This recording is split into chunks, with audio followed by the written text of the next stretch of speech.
This is the brief on securing your retirement against the silent threat of inflation.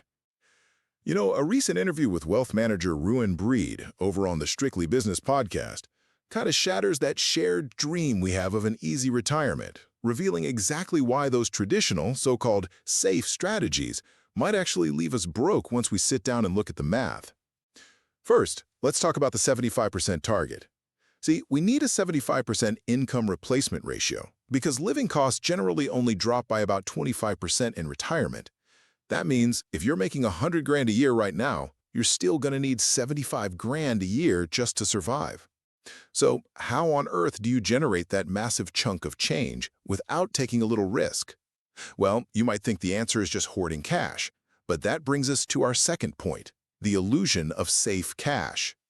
With South African inflation hovering right around 5%, cash rarely beats it. Think of inflation like a moving treadmill.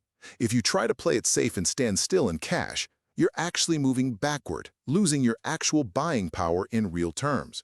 Finally, because of that invisible drain, we have to talk about the danger of de-risking too soon, that automatic shift from growth stocks into safe bonds as you age.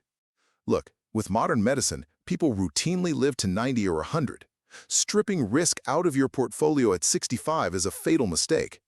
A 20 to 30-year retirement is actually a very long-term investment horizon, and you still need risk assets, like equities, to ensure your money outlasts you. Ultimately, to survive a decades-long retirement, you have to embrace calculated risk and outgrow inflation, because playing it completely safe is actually the riskiest move of all.